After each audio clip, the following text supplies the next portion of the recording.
drifting in and out of the resonant frequency of the collective unconsciousness of the Underhive. We are Vox Friends Mouth 665.66 UHMR Chemrat Radio, bringing you the truth of the sump, whether you like it or not.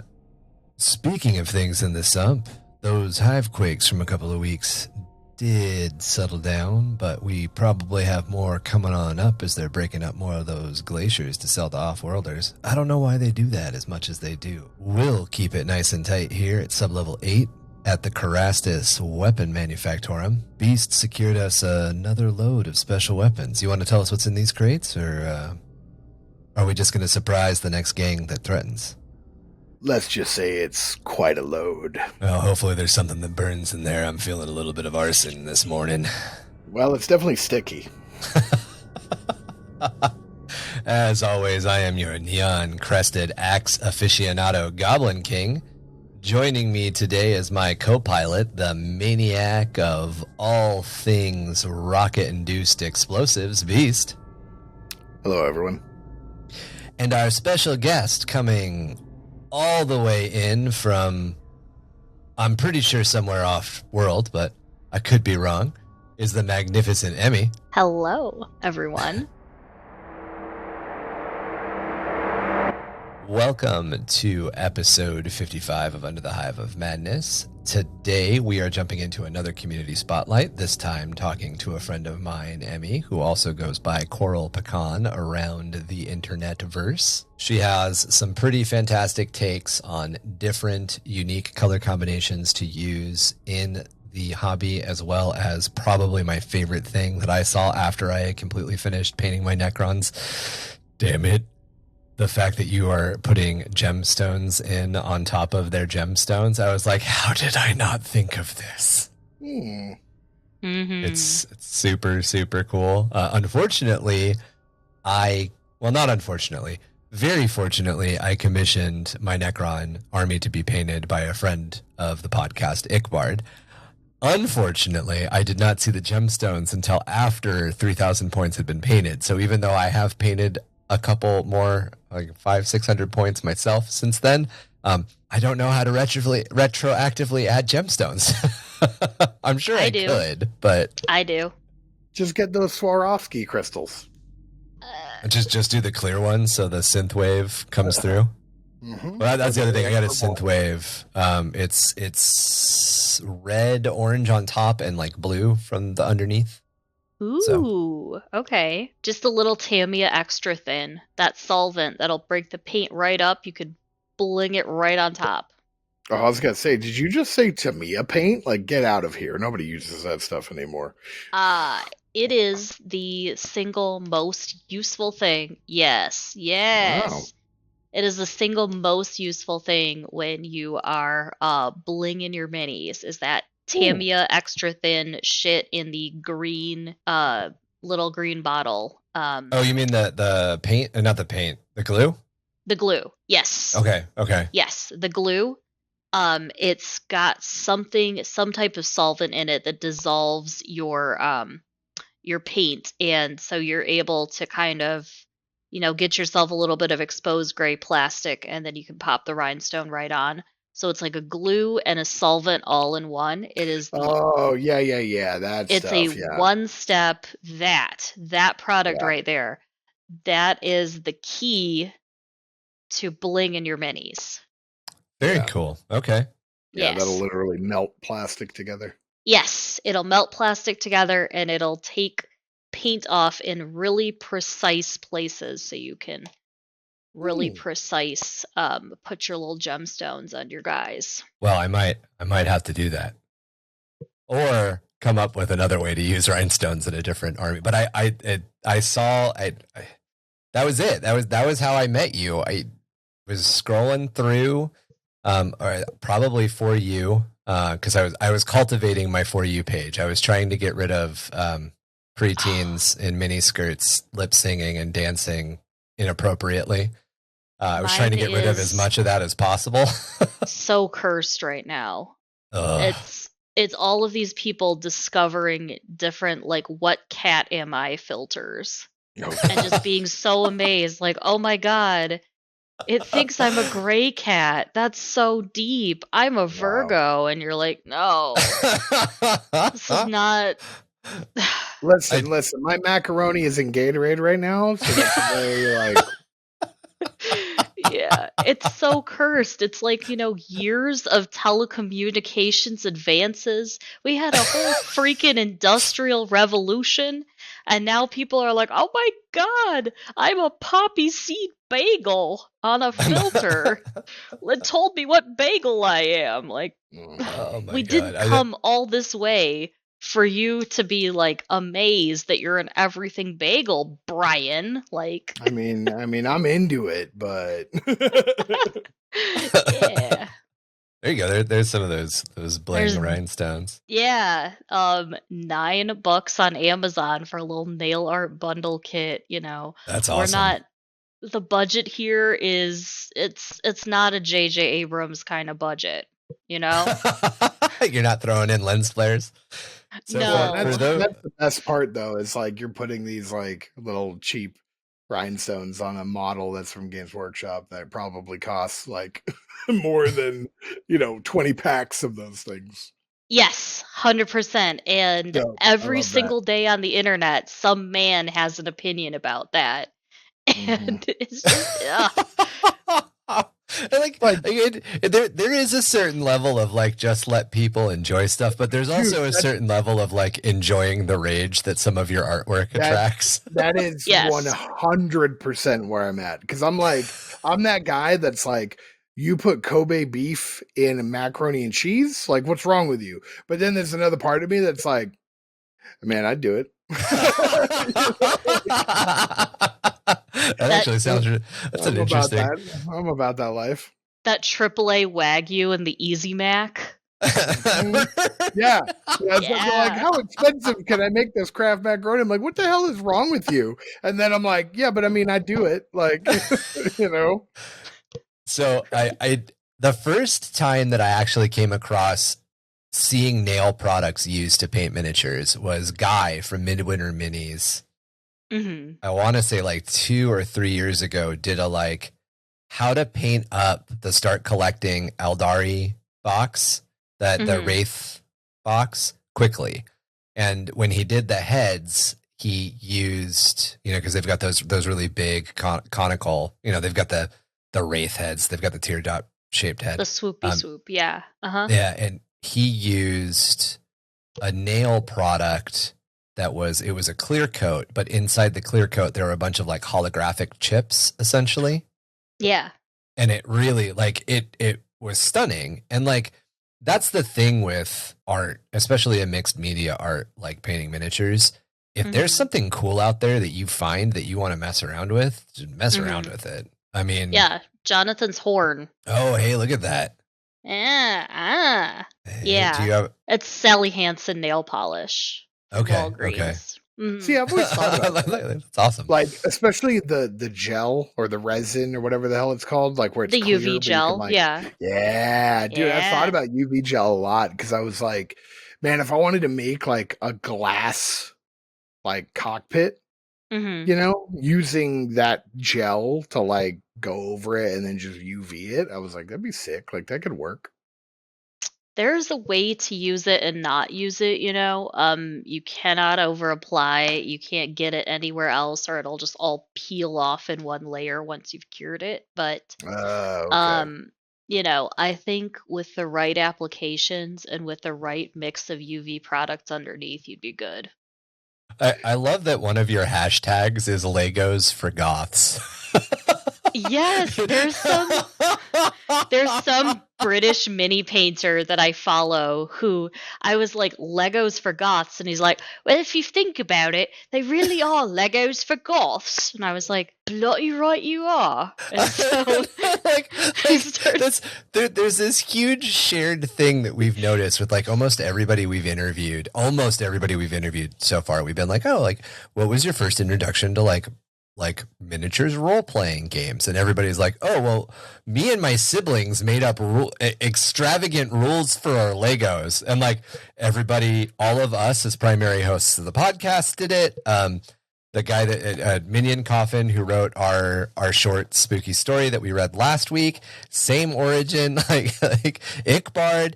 There's hints of that origin there. It just seems to. So the fact that like I never thought of it, but you're right. We're all kind of gothy, and we all still play with Legos. For me, it was they're all really about expensive, Playmobil. But Yeah, there you go. all I about mean, the Legos Playmobil. Legos are fucking expensive now. They dude. are. That's true. That's true. Those Bionicles, man, those were not cheap. I was So- looking at the third-party ones recently, the like military Lego ones that they've been making, and I'm Mhm. like, oh, cool, a tank. I wonder how much that is. It's like $1,000. So I was like, what the fuck? Like, If there- it's a if there's- Lego. If there's something like that you're super interested in, send it to me and I will make some inquiries, because one of the things that I discovered when I was when I work in that one country that I work in every once in a while, I'm not naming names or saying anything because, Lego has been said, so Lego might be listening, but there's a company that makes third-party Legos in that one country that I go to, and all of them are military in some way, shape, or form. In fact, they have an entire line of PUBG Legos. Yeah. There's the I think it's Brickmania is the one that I was looking at, and they are so expensive. I was like, dude, this is insane. I was like, this like I thought Warhammer was expensive. I was like, this is crazy. So When did Lego surpass Warhammer? Forge so if World, you guys are just listening to us, there is an option that you have access to. For just $3 a month, you can join us on Patreon and see a video where not only do you get to see our beautiful faces, but you can see some of the images that we are looking at. And I bring that up because what model is the base for this conversion? Because this Lady is dope. Olinder, Mortark of Grief. This Is she is Daughters of Cain? No, Night Haunt. Oh, okay. She's one of the Night Hunt. Okay. Yeah, Dude, I have been obsessed with like Night Hunt models lately. And this looks like Guillermo del Toro. Like if you stuck some black wings on that, it'd look like that thing from fucking Hellboy 2. yeah. I haven't really told anybody else this, but there's this there's this deathcore band I like to listen to called Lorna Shore, and the album art is like this sort of like red Grim Reaper ghosty type of figure, and it's got the little scythe and it's sort of like oozing blood, and it's a full on it's called where is this album cover? It's there it is. See, you can't see what I'm pointing to, but do you see that red? Yes. Oh, I've seen that. Yeah. That's the vibe I'm going for here, is like Dude.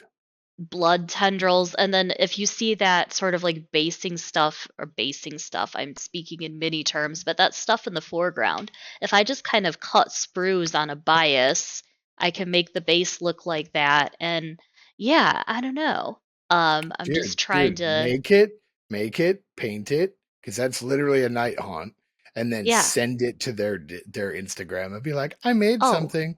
I'm totally tagging them. Like, boom, free tickets. Exactly. Like, yeah, imagine.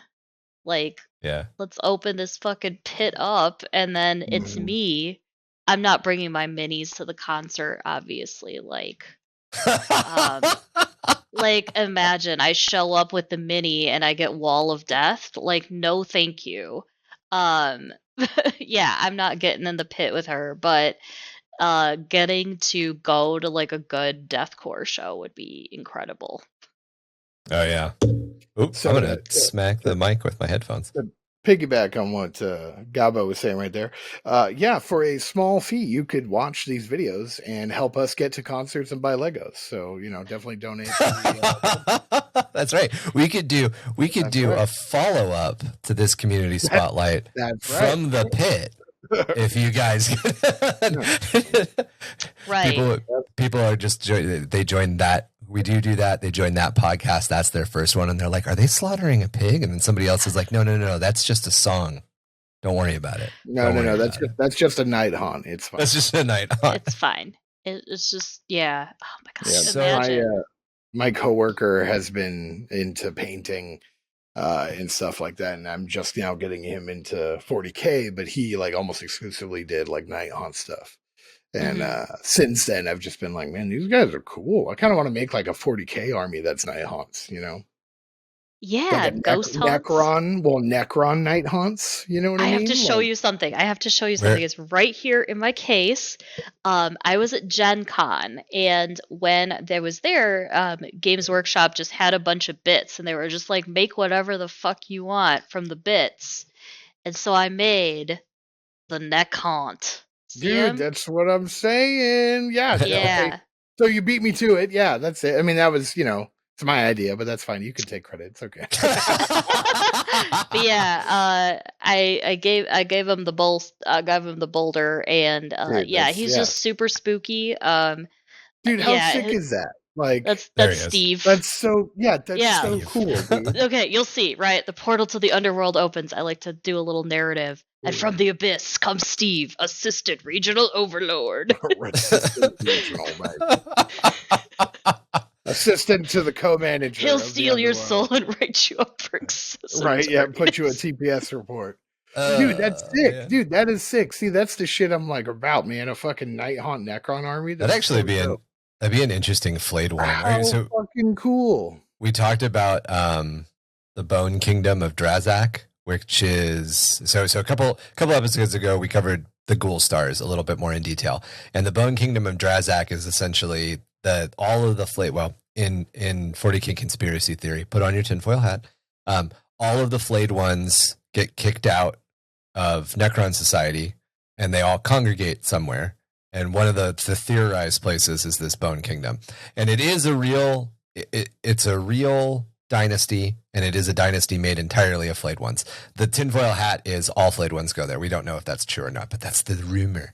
But they basically they party and they murder party, and then they run out of things to murder party, and they go out and they get more people, and then they bring them back for another murder party because flayed ones.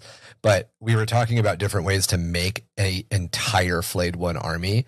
And I didn't think about it until you guys were talking about this specific idea, but this would be one of the ways to do it. You could use Night Haunts as the base for all your flayed ones. But yeah, like I'm thinking just a normal, like straight up Necron army. You just call them the oh god, what was it? The Sheet Dynasty. The Sheet Dynasty. SHEET. You know, because there's already like the set. You know what I mean? Right. And like, Right. and like the big like temple they have, that's like the Comforter. Mm-hmm. The Comforter. You know, like just the fucking like throw pillows and shit. Oh my gosh, my corn peck destroyer. I started green stuffing a corn. I was gonna say, I'm pretty sure that I responded to this when you released it and said something like, "This is Midwest as fuck," but this is Midwest as fuck. I'm just letting you know. Oh my god! It really is. Like I need late to finish summer, it. we're all eating sweet corn, and we're all like, "How do we make everything Dude, about no, corn?" no. Have you seen the videos lately on TikTok of that like fungus? The corn fungus. You should know what I'm talking about. You live there, but it's like this like gray corn fungus. Have you not heard of this? Or Of course, yeah. Like Yeah. there's somebody who's like roasting one of those fucking things, dude. And I swear to God, I was gonna throw up. Like it looked like some okay. like dude, look at this shit, man. And they're like eating it. I was like, what the fuck? Like It looks like it looks like teeth. I'm not gonna lie, dude. Like, can you imagine fucking like dude, like that corn that you were making? That's what I thought of instantly. I was like, is she doing a fungus? Like, No, I just haven't painted it yet. she was doing teeth. Like Yeah, I'm telling you, it looks clearly. like his teeth. that shit Oh my made me gosh. Okay. fucking gag. Okay. All right. So that's the segment that we refer to as mandatory podcast fuck around time. So as we do with our community spotlights, we kind of want to get to know you.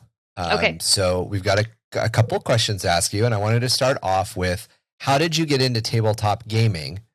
And how did getting into tabletop gaming lead into miniatures gaming specifically? And this doesn't have to be like you can jump straight to how you got into Warhammer, but I know that like a lot of people like, oh, well, I played Hero Quest, and then Hero Quest got me interested in D&D. So give us your Okay. path.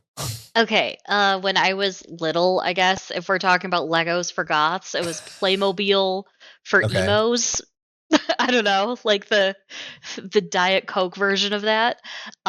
Me and my brother had this game that we would play with our Playmobil, where we ended up creating sort of like a weird religious dictatorship society that all of our Playmobil were in. We held democratic elections, and then things got wildly out of control. And my parents were As they like, "You do. kids, should do normal things." And so then we, ended up getting into Magic the Gathering. Um, and I played Magic the Gathering for like 15, 16 years. Simultaneously, I was a freelance makeup artist for a very long time. And then I was like, I like nerd shit. I like painting things. I like tactics. I'm a huge metagamer. Um, all of these things combined are kind of all elements of the Warhammer hobby. By And your powers combined, we are Captain yes, Warhammer. exactly. It was a Captain Warhammer moment. And so I actually started, just kind of like looking at the Games Workshop website, like whatever was most aesthetically pleasing, and I was like, "Oh my gosh, are these religious fundamentalist women with guns and tanks?" And I bought like the Immolator and a couple other Adeptus Sororitas models. But Okay. then but then it dawned on me, like, there's giant robot mechs in this game, and, I got really into both the Imperial Knights, just really appealing because there's, like, 5 models, and that's your army, and that's it. Yep. Yep. Um, do some Best. makeup as well, as we That's can dope. see on the visualizer, yeah. So, like, I did some makeup, as you can see, right up until 2020, it's just me posting, like, my eyeshadow, and then boom, lockdown happens. It's like, Minis. "Oh, I'm not going out in public. What can I paint? What can I finesse?" And, um, at first, I was just taking pictures of them and placing them on Instagram, but I was like, "Okay, the models need, like, a little bit of a 360 so I can make these little videos." And yeah, see, I'm like posting still images of my Nurgle Beast here, that I was like, still images are not the future of this hobby. And then Right. I started taking these little videos and putting them on TikTok. And at first I was just like, I don't know, I can put whatever song I want with this, and I'm just doing little 360s of the models. But then one day I posted a video of Nurgle drones, and I'm obsessed with weird prog and post rock. And there was this song that I put on, and it accidentally was something that was trending.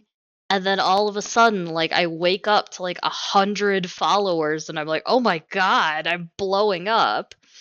And at some point, I'm at like over 9,000 now. Like, Jesus Christ. yeah. And so I don't know how I got this big, but here we are. Like, everybody is just looking at my blinged out little plastic men on the internet. And yeah, that's the video. This is the video that kind of blew up.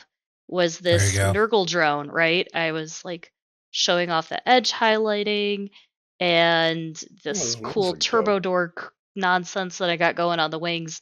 And that's the day that everyone was like, let's pay attention to this girl and her weird ass color schemes. And they've just been around for the ride since. So it's been nuts. Very crazy. Yeah, Yeah. my first big, like, and it wasn't really, it was, I think I went from like 75 miniature and D&D followers to like a couple of hundred people overnight. Was I have Mhm. Live, Love, Burn, Die tattooed on my arm, and Mhm.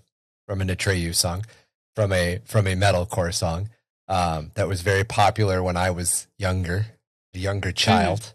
And there was a guy who said, you know how there was a TikTok challenge. There was, you know how some girls have live, love, laugh on their wall? I really want somebody to cut out live, love, burn, die and make me a vinyl sticker for my car or whatever. And I stitched it and like reposted it and showed my arm. And I was like, nah, if you want dedication, you get it tattooed on yourself like 20 years ago. And even though I was like, this is just a weird metalcore corner of TikTok and it's never going to go anywhere. That's the one where like a bunch of people, like that first little bump. Ever since then, it's been, I curated down to as much just miniatures as I could. But yeah, it's crazy how things just every once in a while, some post blows way up. Oh yeah, and that's the thing is I found that branching out helps. Yeah, definitely. Yeah, I used a Witcher 3 song for a time lapse of me building that ruined cottage for Mordenheim, and it has so many, like it has like 8,000 views. I haven't gotten 8,000 likes. Like that, I don't have this huge following from it, but it is by far my most viewed video right now, and I think it's entirely because I used a song from The Witcher 3, which is weird to me because I'm like, this is a weird geek thing. Like I used a weird geek song for a weird geek thing. Why? Why is this happening? Okay. Yeah. So how did that lead to Warhammer 40K specifically? And I know that you kind of introduced, but we did end with Nurgle and a kind of more of an Age of Sigmar. So where did the 40K connection come in? Sure. So I ended up like going the Imperial Knights route, and I was playing them, and then my friend had a Necron army and absolutely kicked my ass with it. Like, it was just unbelievable how much damage those little Skorpek warriors can do. Oh yeah, they're nasty. And I was like, oh my god, if you can't beat them, join them. And I ended up started painting these Necrons. And I thought to myself, this model specifically, Carl, I was like, you know what? I put a little gem right here on him on his little Tomb King necklace thing. But then I was like, why half commit to this? Why do anything halfway? And I'm going to do the whole ass. Use your entire ass. And as you can see, this model, like, he's spinning around. I was like, thinking to myself, like, is this excessive? Is this too much? No. And then I was like, no. I love it.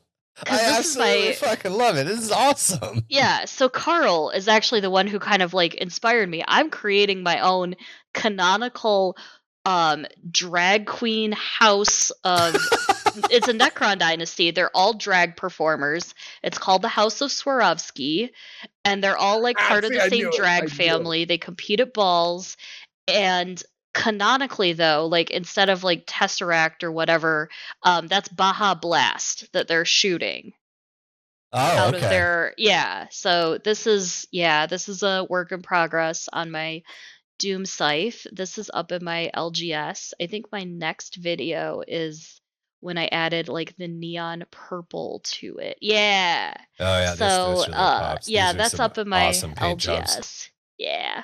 I love it. It's so colorful. So do you do a lot of so two questions. First question, do you do any commission painting? It sounds like you've got some of your work in your LGS. Yeah, I do commission painting. I've just kind of realized there's parts of it I don't enjoy. So I will not be building your models from sprue. Okay. They have to be assembled, and I hate painting infantry. I will outsource It's the worst. that. It's literally the fucking worst. Yeah. Nothing brings me greater joy than taking some like hero or HQ unit and making them special and putting rhinestones on them. But like painting like 60 demonettes of Slaanesh is like a joyless experience for me. So I do like to do commission work, but just over the last year, my experience with it, I'm like, oh my god. I have specialties, and I think I'm more of a niche commission artist.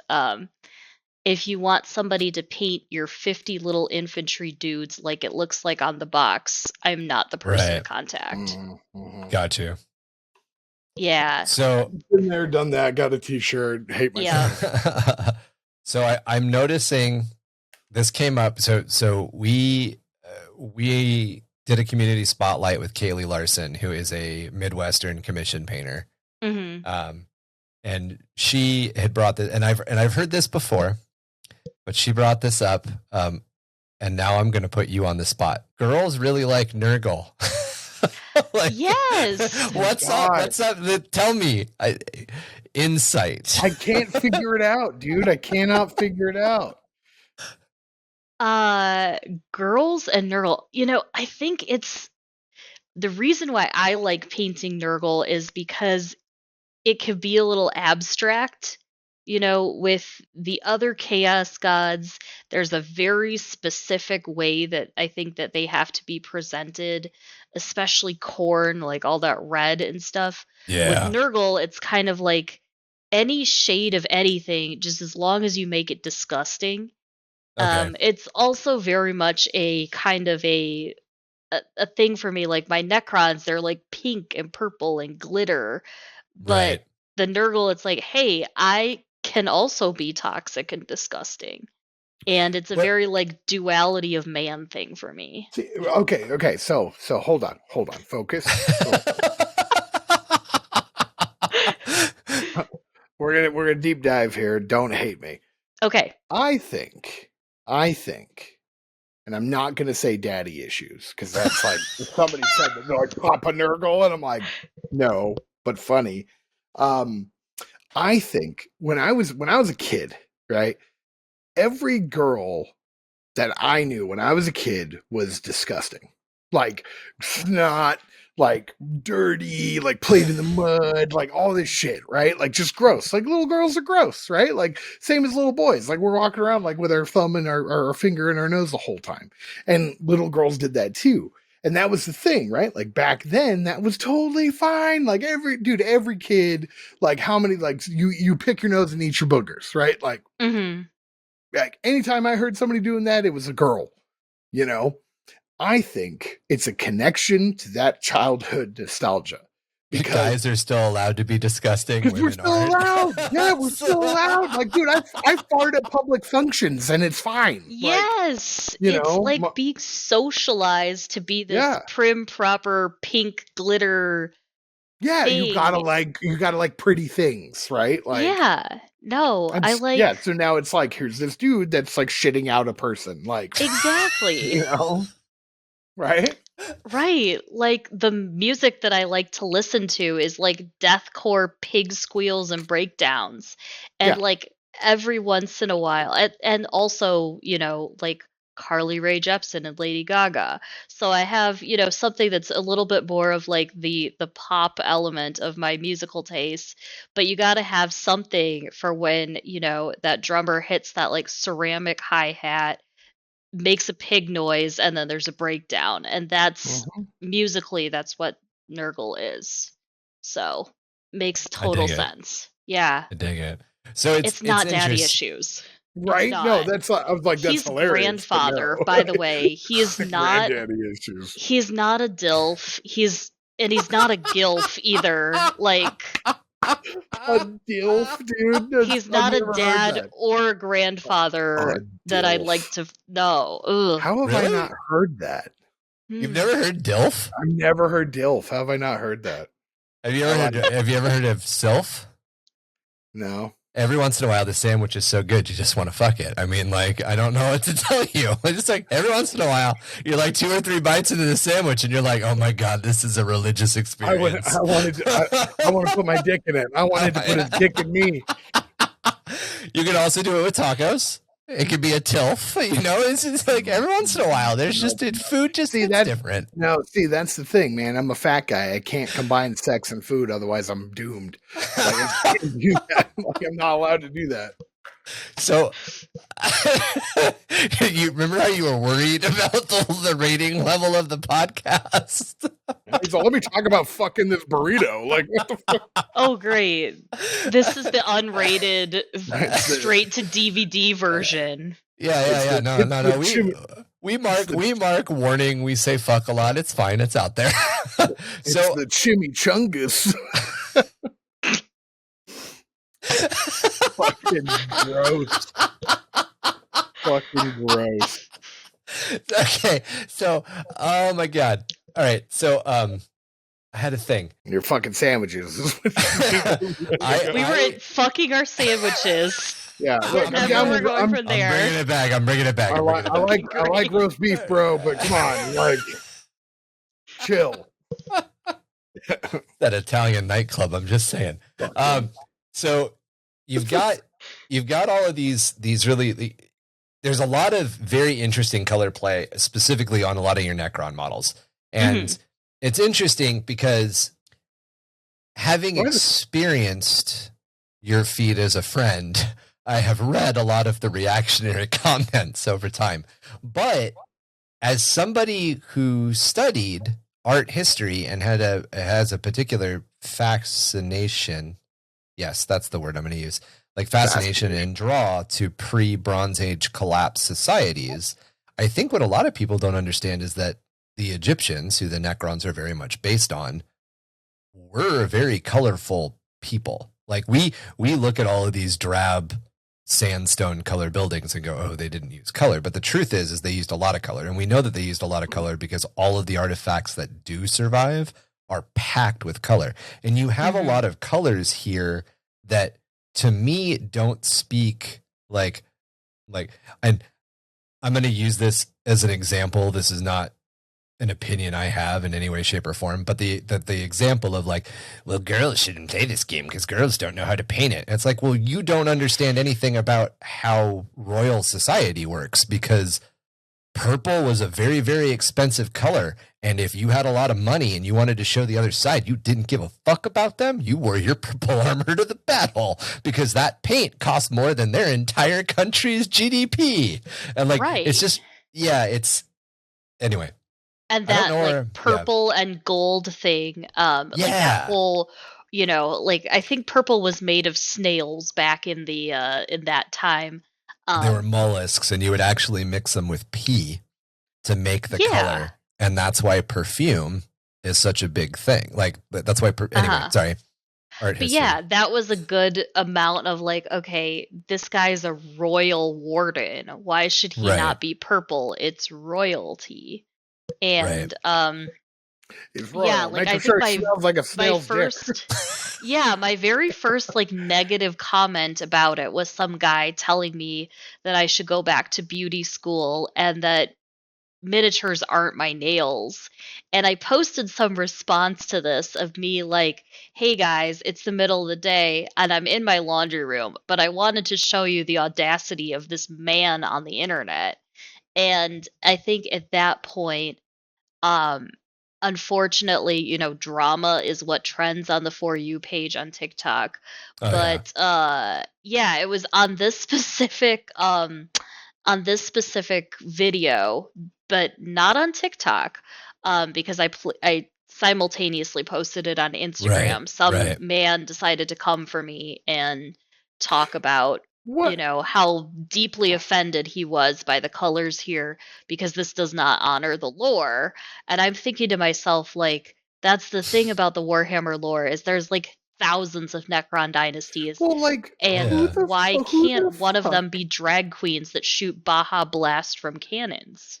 Yeah, but like, I've never understood this. I've been in a numerous amount of things, right? And like I do like Renaissance fairs, shit like that. Like, dude, like I'm a nerd, man. Like, but I also ride a motorcycle. You know what I mean? Like, who the fuck like, how much of a loser are you to give someone shit for not doing this imaginary thing right?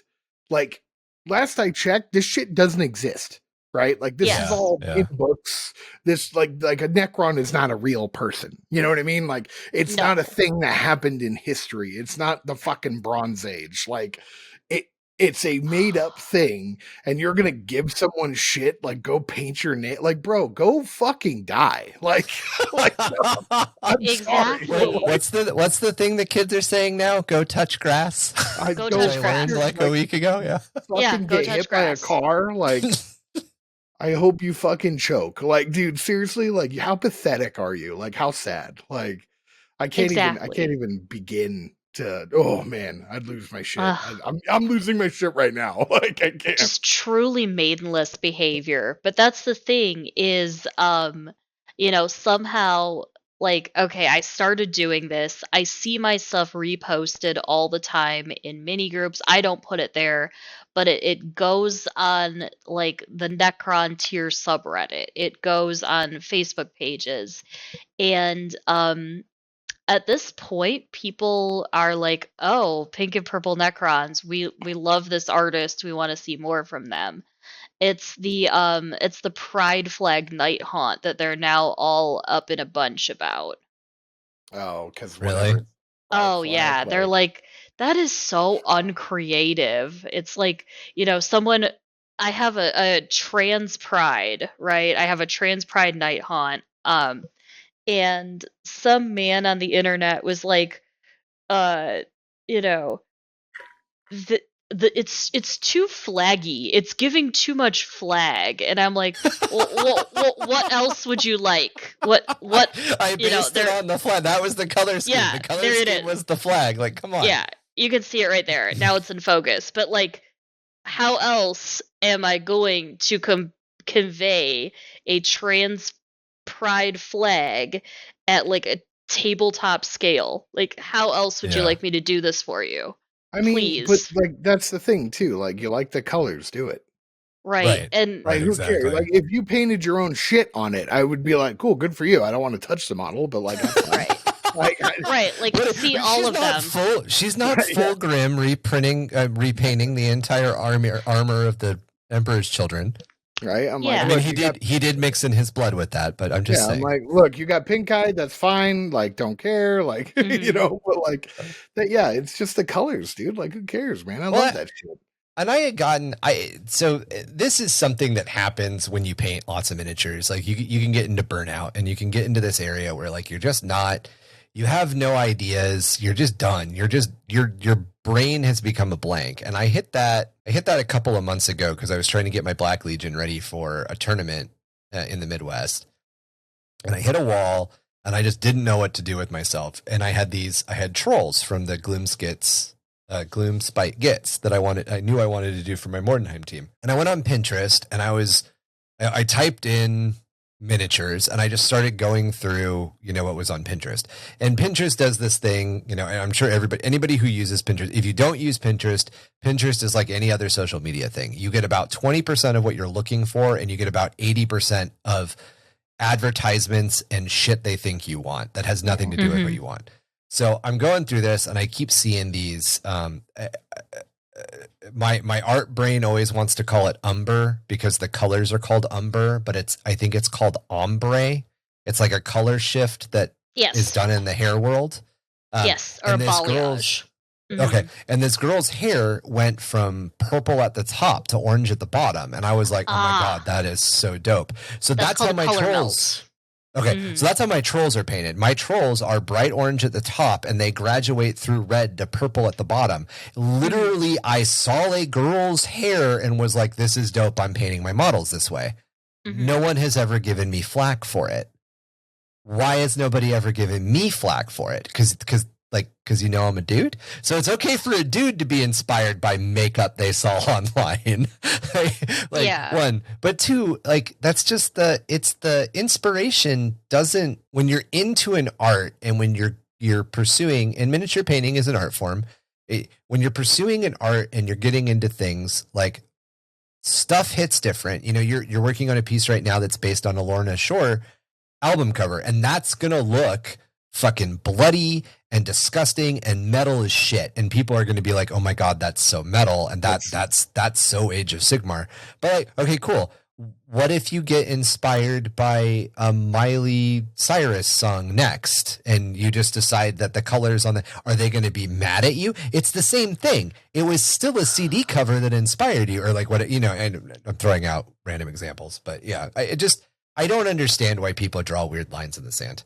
I mean, my only thing on looking at some of the things that you've painted, the only way that I would ever be like, that's not really creative, is if you literally just took a bunch of colors and splashed it on. but like The I'd be Jackson like, Pollock army. you know what I mean? Like paint splatter, like how some people paint models where there's no definition, right? Like this Yeah. part of the model is this color, this part of the model is this color. And it's not taking into account like, no, there's a head and like fingers and stuff like that. And a lot of what you have, like those rainbow colored like night haunts and stuff, Mhm. the cloak's rainbow, their head is still a bone, and you're Yes. still doing like I see. I like 40K models for the realism. I like Mhm. making it like the photo that he's got showing up right now is literally it's showing the rainbow cloak, but it's still like the ground All is the bones painted. coming through. Yeah, Yeah. dude, that's cool as shit to me. Like that's where it's Yeah. like, okay, you actually thought about it. Like Yes. you didn't just dunk it in a fucking paint mixer. And the You color, know? and the color blends are amazing. And if I know anything about the people who are reacting to your content, because they react, and that's the thing, like they reacted. The people that make certain types of comments make comments on everybody's stuff. And like, Oh yeah. okay, great.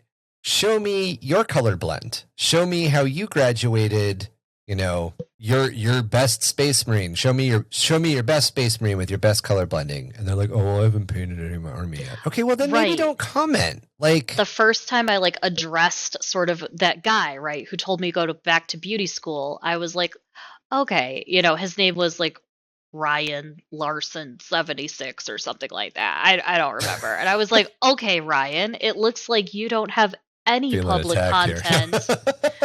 Right? I was like, Ryan, you don't have any public content. You are coming at me from your private Instagram account where you've Yeah. never posted anything. Like, until you are willing to be as vulnerable as that and put your art out in the public sphere to be criticized, do not come for me until you have walked as I have walked, Oh my, And the blend on this one's amazing, by the way. Sorry. oh, I thank am you. listening. I was just like, holy shit, that blend. No, I had imbibed some adult Sour Patch Kids and just the hyper focus and and I just banged that out in like low light under the influence of some special gummies, and this is the type of thing that can happen when you do drugs in a positive way. Kids. Yeah, if there are kids listening to this podcast, I'm already sorry. We did talk about the sandwich thing earlier. Yeah, and whoever your parents are, they suck. Like, Right. No, So- it was a very Okay, go high ahead. percentage Alaskan thunderfuck, and that's truly what inspired this. It was like a 99.7%. Yeah, true story. I love it. All right, so here is kind of our big question. Okay. What appeals to you the most in the hobby? The hobby side itself, so the painting, the kit bashing, the converting, the lore side, or the game mechanics and tactics side? If you had to pick one of those three. It's been all of those at like different points in the journey. It started off as the tactics, then it was like, hey, I'm pretty good at painting. And then now, though, with my Guess What Neckbeard series, where I've been like deep diving into the lore, it's Right. watching these fucking nerds fight in my comment section about like NSFW Tyranid Norn Queen fan art, and that's been the most rewarding thing. Is that so? At this moment, I'm all about the lore. Okay. But it kind of, I would say, it fluctuates between lore and art. And in these moments, like the sun's been setting at 4:30. The creative burnout is present, man. Oh yeah. But yeah, the lore's been the thing that I'm into the most at this moment, and I'm not as far in. I didn't start getting into this hobby until the lockdown. Okay. But I know just enough about the lore where I'm like, this is fantastic. This is fascinating. I love learning more about this stuff. And yeah, I've been thoroughly enjoying learning about each faction.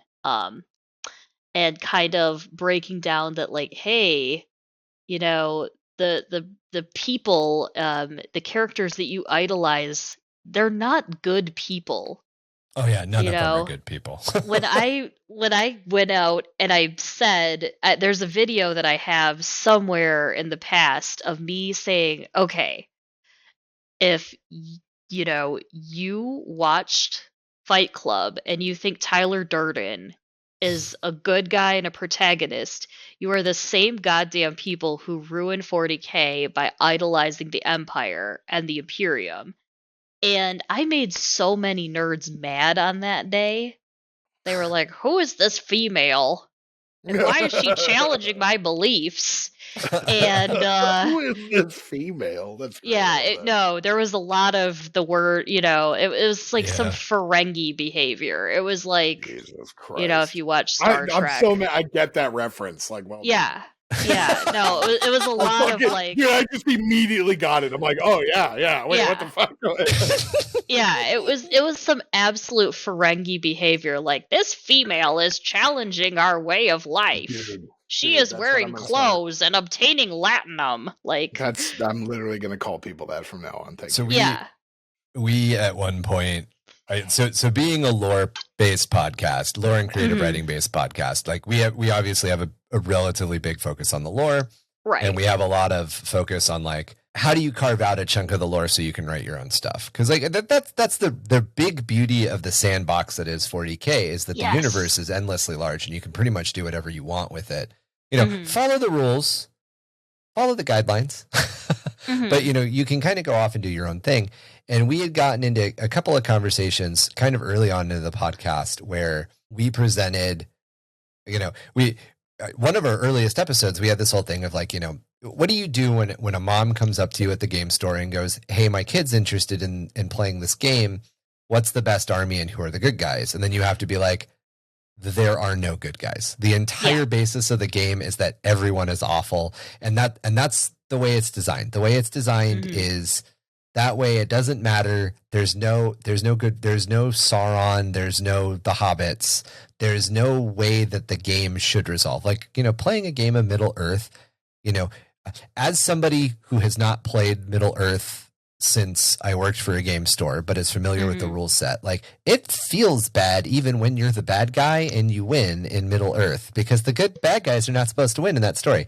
And the fact that there's so much framing around 40K that like Space Marines are the good guys is like, you do not understand the lore. They are presented and it's kind of a presentation issue in my mind because they're presented as warrior monks. They're presented, but I think it's still being done from it's being done from a satirical point of view. When these guys sat down to write this game in the late 80s, these guys had a lot of problems with the fascism that was happening in late 1980s United Kingdom. And they built a lot of that into the story. That's why there's all of this weird Catholic Gothicism that's like based into the Imperium. And the Imperium is not supposed to be good. And we said a couple of these things on an early podcast. And then like I got into a community discussion and this person was trying to tell me that I was wrong. And I was like, no, here are quotes from Eric. Here are quotes from Rit. These are the guys that wrote it. These are the things that they say about it. Yes. Come on. Like embrace what's happening. The Imperium is a fascist machine. And if it stops being a fascist machine, it will implode and billions of people will die. And that is not presented as a good thing. That is presented as a horrible reality. Well, look, it's really just, break it down to this, right? This has always been my favorite example when explaining, just any of this type of thing in reality, right?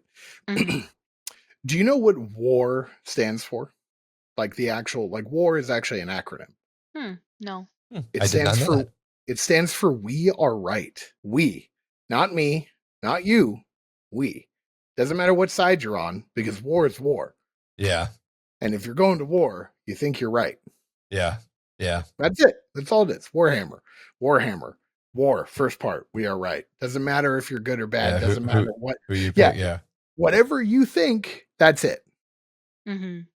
You know, so to this person, to any person saying like, "Oh, these are the good guys," it's like, yeah, you're right. Well, what do you play as? Well, I play as these guys. Oh, those are bad. No, they're good. You're bad. Right. And I'm right. Yeah, I'm right. Well, you're also right, but I'm right. We both get to be right. Yeah. Yeah, exactly. Yeah, that's the whole point of it. You know. But yeah, I mean, And- war is actually an acronym for "We Are Right." You know, so that's the best part. There is no side. Like, Yeah. you are your own side. And nobody like defends the Necrons as the good guys of 40K. No one has ever said in my comments like Trazen the Infinite did nothing wrong. Like we all know he's wrong. But the factions that people defend very loudly in my comments would definitely be the Tau Empire, and I'm like, okay, there's some not so positive things that they've done. The Eldar. Yeah. I'm sorry, I'm going to disagree with you there. You mean the Imperial? All right. Jesus, this is why Kaylee wants me to make the Hobby Host shirt. By the way, so future merch. Kaylee was doing some stream or something, and somebody popped in. Like, she's a professional painter, commissioned painter, right? Like, this is her job. And somebody popped in and said, like, "You're just a hobby hoe," and she got pissed, understandably pissed off. So one of the shirts that we talked about making was the Hobby Hoe t-shirt. Like, yeah, we're gonna flip it and reverse it. But pink script stones, like a Juicy Couture type of thing. Hobby hoe and just my god, fucking in stones, fucking Spanx. Yes, if you do little Sophie shorts that say Hobby Hoe on the ass, I will buy them in every color. Oh, man, now I've got like 3 pieces of merch. I was thinking like the Hobby Ho t-shirt. It's got to be like an orc, but dressed in like a French maid like outfit, but painting miniatures. The O part though has got to be in the middle so that you can like spread your cheeks and it's like the O. Like, I'll do that, hands down. We'll make a calendar. It'll be a killing. Yeah, the hosts of Under the Hive of Madness calendar. Mm-hmm. I'm down. What is it? 500 patrons that all give $500 a piece. I think I said the 4 of us fat, soft-bodied men will get into a sex calendar for you people. I was like, dude, I will. My gosh. I was like, if we get that much money, I will straight up show you my dick. I don't care. Like, I was just like, fucking just dress up as like a fireman, but with the hose hanging out. Just like shitty, like fucking dick pic status. Like, I'm down. I'll do it for that much money. Yes, we did a Malander. Okay, God. Fun fact, long before all of this hobby stuff, I got an undergrad degree in paleontology. And that's pretty dope. So when I was on a paleontology field crew, we did a Malander, so a man calendar that was like a fundraiser, for us to buy more plaster and dynamite and shit so we could dig up this Triceratops. But we got all these like scrawny, dorky little men that like dinosaurs, to like, get all covered in plaster, sit on the bed of a pickup, do all these, pose with a pickaxe, and oh my god, it was a smash hit. I don't know who was buying it, like I don't know how many thirsty middle-aged women were buying it. I don't know what the audience the demographic was. I don't know what the demographic was. Maybe there were just genuine patrons of the sciences, but the Malander sold more copies than anticipated, and none of them really knew how to feel about it. That's pretty awesome. So I've actually done this. I've full blown been in a Malander before. Okay. I'll send you. I just sent them to the photo dump, right? So I am down for this. Yes. Look at that. Yes. Yeah. This was for one of the events that we used to do, one of the post-apocalyptic events, and this was my Malander poses. So I'm game. Patreons, if you want in on this, I'm down.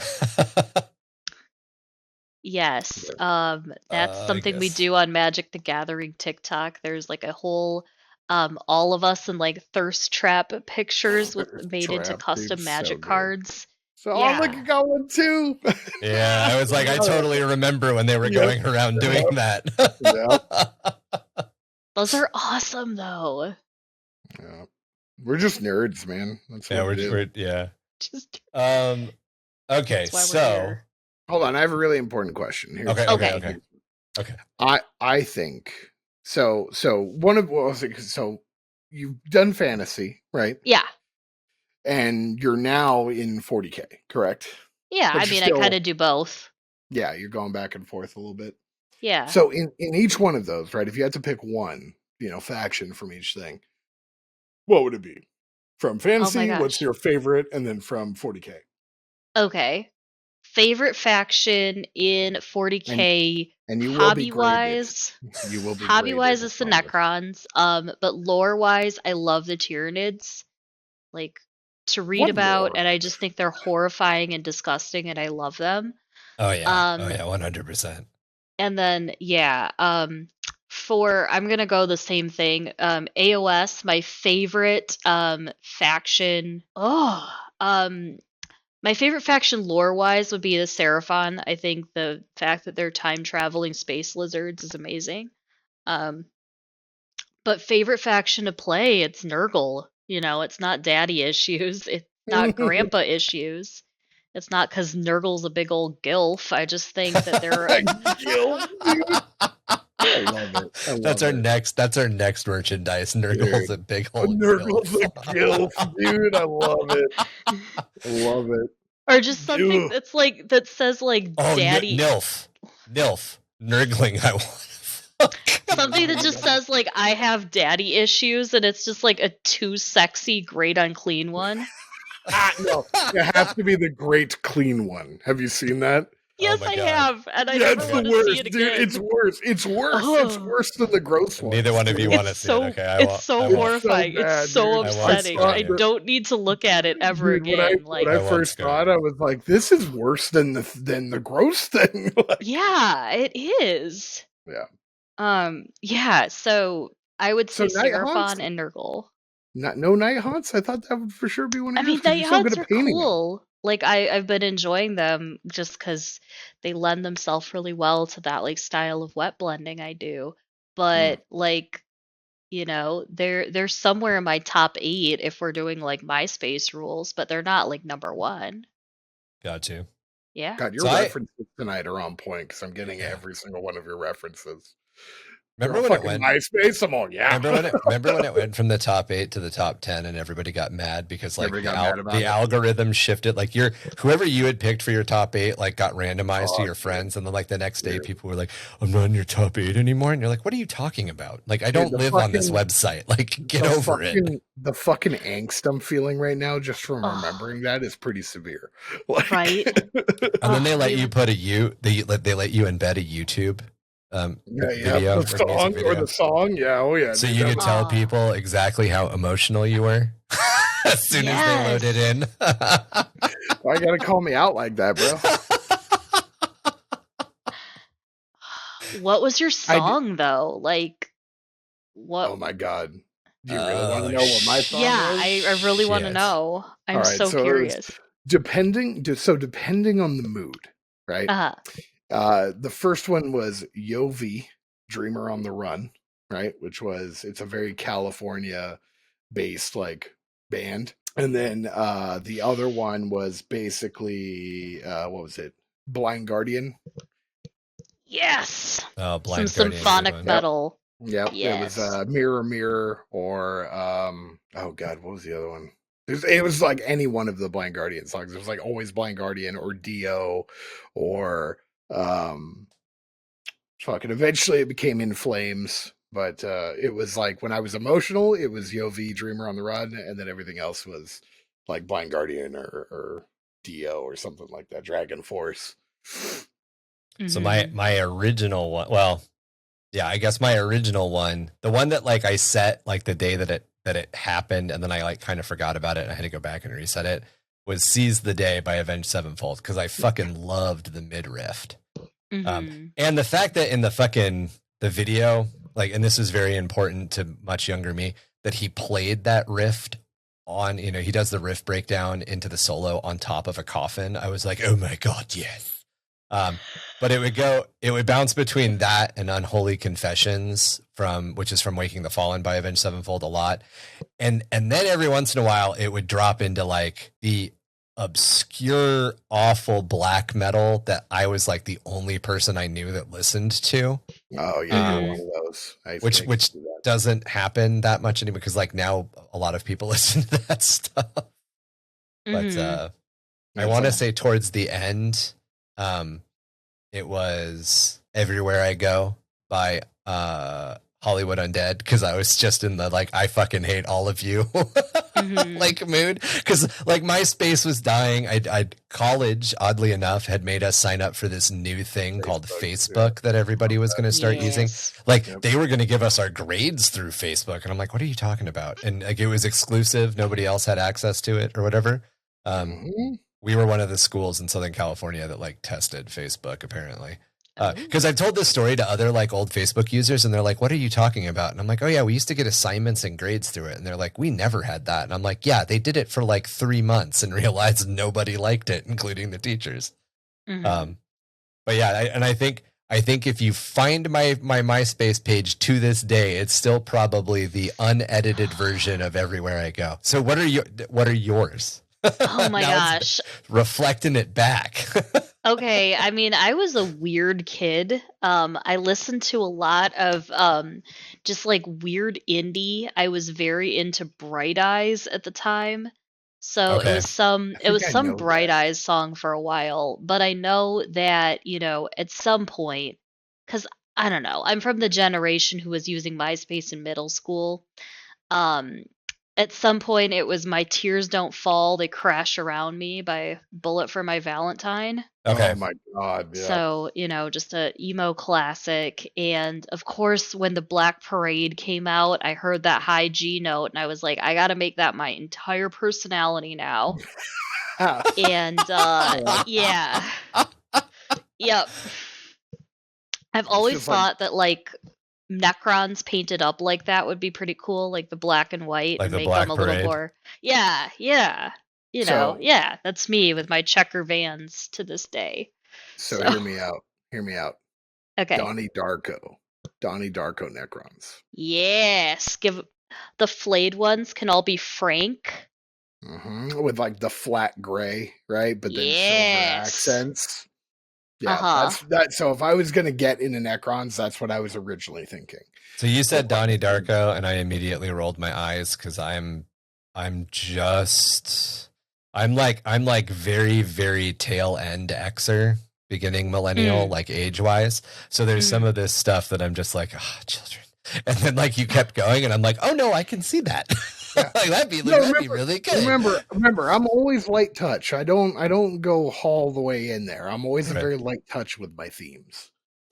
Okay, so as a miniatures content creator, walk us through your journey getting there. You kind of teased us already. You sort of started doing the makeup stuff, and then lockdown, and you transitioned. But what really? I'm sure there was a moment through that where, just like us with the podcast stuff, you were like, hey, with us, we were like the 798th night in a row where we were in the parking lot talking until 3 a.m. We're like, we should do a podcast. Like, what was your moment where it shifted to like, I should make content? I should make content. Yes. Okay, so I mean, I was like, I need something to put on my Instagram feed because I sure haven't been painting my face. And I find TikTok, and at first I don't know how to do anything in the app. So I'm just taking like videos off my camera roll, putting music to them, and just doing these little 360 things, right? But then at one point I realized, oh my God, you can put text, there's humor. And I think the thing that really got me is pre-pandemic, I was doing, at least 4 open mics and maybe 1 showcase a month with my stand-up comedy. And I realized like my jokes are too fucking specific. I am making Ferengi references. Like, Dude, there are right. 3 people in the audience that are laughing their ass off at this, and everyone else is like, what the fuck is this girl on, right? And then I thought to myself, like, I can tell all of my little niche jokes at this platform, and the nerds will think I am funny. And it was sort of like, okay, if I continue to do this, it could be like stand up for nerds. And so, like, my ultimate goal in content creation is to be somebody who like goes to cons and does stand up, and Okay. like, when, like, before the cosplay contest, I do like a 20-minute set, and then I shake hands, kiss babies, go to LGSs, do stand-up sets. And I thought, like, okay, I like to paint. I'm moderately funny. Maybe I could continue to milk this for the external validation that I need. And thus the Coral Pecan brand was born. Gotcha. Yeah. Fair. I do have to say, your Neckbeard and Magic the Gathering series, Kyle, Kyle, my character Kyle that I play. I have literally played every single one of those guys, and yeah. as a male EDH player, there are things that you cover that I, and maybe I'm wrong, but I kind of feel that you're bringing up like, hey guys, so this is how you make girls feel when they play this game. There are people who have made me feel that way, and I'm just like, yes, I am 4 times your size, child. I will bury you in a trash can. And this little kid is just like, oh yeah, but I've got these 3 cards, and I'm like, I can break you. Like, why are you like this? Why am I so mad at you? And then you do this character, and it makes me laugh so hard. Yeah, the comments on the Kyle videos whenever I am Kyle, everyone's like, oh, I just have this inkling that perhaps this is based on a real life scenario. And I'm like, yeah, that's why I created this character, is to specifically show what this type of behavior looks like when you're the person on the other side of it. So like, if you don't see, like, if you don't go, oh my gosh, immediately, I know this person, chances are you might be that person. It's you. Yeah. 100%. Like, I'm just hoping at some point that like some of the wheels start turning for these people, and they're like, I am a sour, negative, sad little man who believes that if I just keep insulting women long enough, they will take me to Panda Express. And buy you an it just, I wanted to click.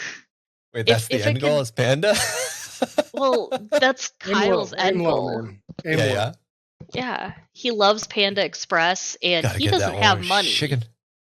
He doesn't have any money, but he figures that if he's, aloof and mean to girls enough, that they might take him there after, top 8 concludes. I like how it's they might take him there. Yes, he doesn't have money. He doesn't have a job.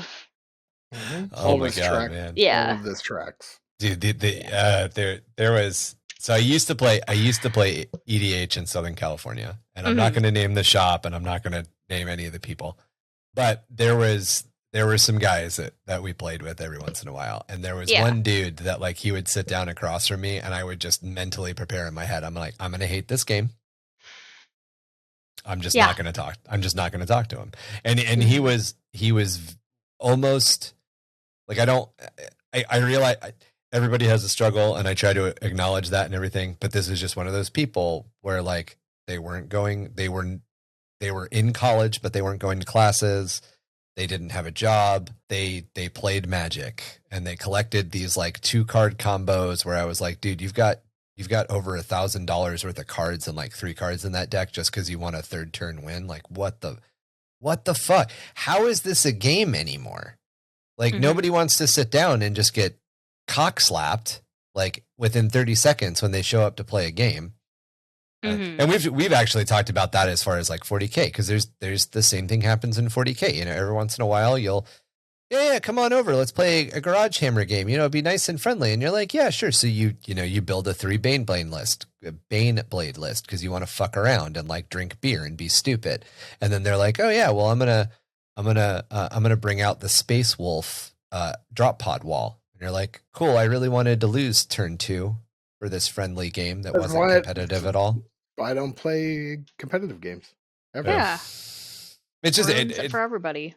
It can, bring the energy that you're bringing. Like if you're going to a competition, go to a competition. If you're playing a friendly game on Tuesday night when it's EDH fuck around time, maybe just EDH fuck around time. It's okay. Yes. That's the thing is I always bring like multiple power levels of decks with me. I have like just straight sleeved precons all the way up to this like just evil mill deck. And then I do have this tribal vampires deck too that I've constructed. And last week I was playing it. Some combo did not go in this fragile little man's favor, and he scooped and walked out of the store. I think he was just embarrassed that I knew my triggers, and it was a whole thing. So yeah, the internet needs Kyle. Have you done a Kyle explains the stacking order yet? God, Kyle does need to mansplain the stack to can you mansplain the stack to me as a man? Can you please mansplain? Because there's honestly times where somebody's running through the stack and I'm like, I'm an engineer and I don't know what you're talking about anymore. Yes. You have a fucking Thunder Warrior model? Hold on. Dude, isn't that badass? You fuck. Oh, yeah. Do you want to see him? Yeah, okay, let me go grab him. I'll be right back. Let me just roll over here. I'll show you. Uh-oh. I fucking love Thunder Warrior models. Did you see the 3D Thunder Warriors that I found? Mm-mm. I think I may have sent them to Mark. Marky, I'll send them to you too. They're badass. I found an STL set of Thunder Warriors. They're amazing. Dude, where did you get that? This was on the Games Workshop website. There was a little set called the Armor Through the Ages. Yeah, that was a cool set. And so it was like this little guy. This is actually the first mini that I ever painted. Oh, no way. Perfect. That's awesome. So I have him. I, didn't really know things. If you look at this, you would go like, oh, this is really shit if you get up close. But yeah, but that's the beauty of it. That's the beauty of it. Yeah. And the fact too, like, so your first model that you painted was a Thunder Warrior. Yes. And did you know like what they were? Or was that no? How sick is that? You just randomly picked it and it was a Thunder Warrior. That's dope. Yeah, it was this set called Armor Through the Ages, and I just I thought it would be interesting to see like the different armor through the ages. Yeah, and I tried to I learned a little bit about all those different Space Marines. I don't think I fully cared about the lore at that point. I just wanted something to paint. Yeah, cool. But yeah, that's my first one, and then that was a more recent one that I had done. I was trying to show this is where I'm at, and that was almost a year ago at this point that I was doing those. Oh, somebody's here, little guest on the show. Nice. Aha, we've got a fourth. We got a fourth. I'm telling you, I love the way that you do the bright colors with realistic detail, but very vibrant. Yeah, it's super awesome. I love it. So, as somebody who has developed as a painter, what are some tools that you suggest for those who are looking to develop better painting skills? Quickly, too. She's developed super quick at this. Pre-pandemic.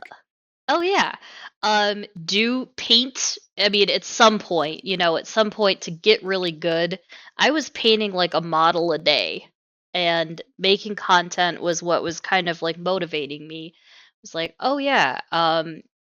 if I do a model a day, that's, this is a way to keep me accountable, and just sort of, it was like my little daily creative practice.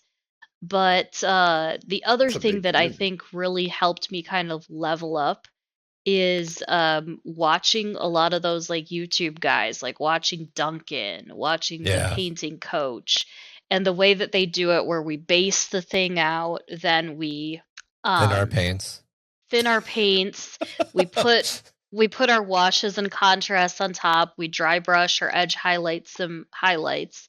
And if you just think about everything as like a base coat, a wash, and a highlight, that'll get you to an intermediate level. But then, if you really want to take things to the next level, it's like understanding the undertones of colors, putting cool with cool, warm with warm, neutral together, and just understanding like the balance of cool and warm, and where like an appropriate like base, highlight, and mid tone would be for the levels of contrast you want to do. And then there's just specific tools that really, like once I got a wet palette, once I got the fancy paint pot that makes your brushes like nice and pointy, once you get those good, like decent brushes, I use almost nothing Citadel at this point. It's all like Vallejo, a little bit of Army Painter, things like that. There's just specific tools and specific paints that really took it there for me. I still use a lot of Citadel paints because I still like a lot of the Citadel paint, like the I consistent. love the contrast, but the rest What of what it, is it about Citadel? I think it's that I have so much experience with Citadel paints that I'm a little reluctant to try anything different. My Eldar are painted with Ice to Never by Turbo Dork. That's their I base love color. Ice to Never. That's such a beautiful color. But oh my god, does Turbo Dork suck sometimes? Like I really like. It's finicky to apply. I shouldn't say it sucks. You have to know what you're doing with Turbo Dork. And there was definitely a learning curve. And I definitely fucked up quite a few models. And those models are still models that I play with. They haven't been stripped yet. So I definitely kind of have that, like, I want to re-Turbo Dork, but I don't at the same time. And a lot of it is because at the time I wasn't, this was like 4 years ago at this point. I wasn't super good with my airbrush yet, so it was all about like, let's clog my airbrush in 32 seconds. Now I run Citadel metallics through my airbrush, so I'd probably be a lot better at Turbo Dork. But yeah. Anyway, what are 3 tools that you recommend? I Absolutely love my recommend. wet palette, just the basic one. You don't need like the red grass or whatever. Army Painter's cool. I would also say that paint handles. I use specific special 3D printed ones that I got from a Gunpla guy on TikTok.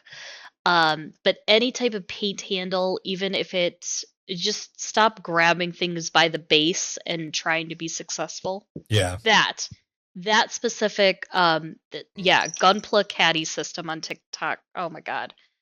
Please don't show them your asshole. No. Nah, do it, cat. So yeah, that particular paint handle, big, huge game changer. And then, the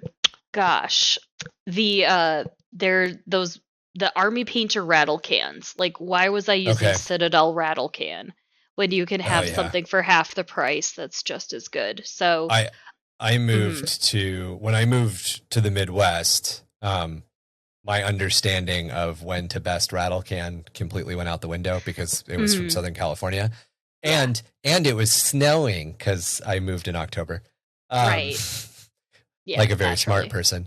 So I switched over to using Vallejo airbrush primer for all my priming, and now everything I prime is black with a zenithal with gray. Yes. I have no reason. I will never prime in a different color. I will never not do both of those things. And like, sure, it means that some of my brighter colors I have to paint an extra Duncan Rhodes approved thin layer, but I just do it. Yeah. I just do it. Like, it's fine. It doesn't take that long. Anyway, sorry. Yep. So yeah, so our Army Painter rattle cans would be your third, like, big kind of level up tip. Or the Vallejo metallics. Okay. I, was using things like Skull Crusher brass, Hashit copper, but when I got Vallejo bright bronze in my repertoire, and then I guess the weird fourth thing would be the Necron compound dry formula from Citadel. Okay. Any metal, like any shade of metal, it looks like a highlight on it, and I dry brush it on every metallic surface that I paint, and it's a huge game changer.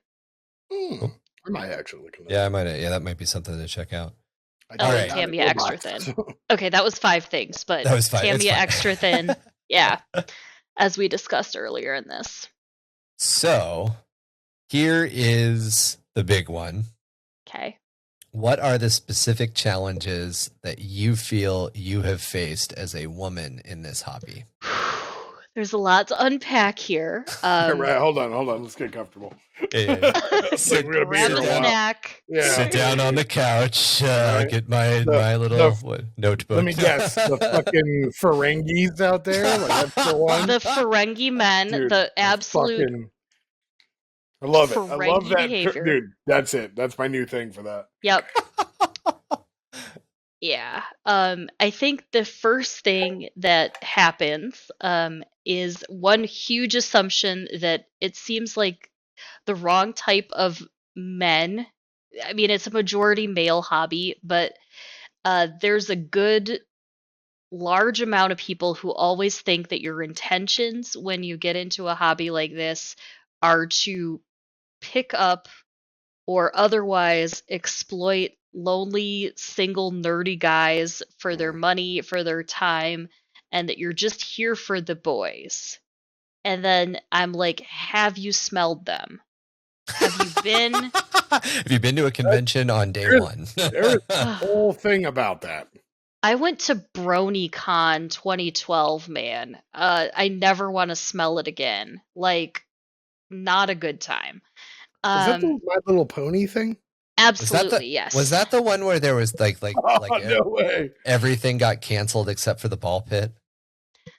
Oh no! That was legendary. That was TumblrCon. That con is legendary. I used to event manage in Southern California, gaming con specifically. Anyway, I'm sorry. So BronyCon.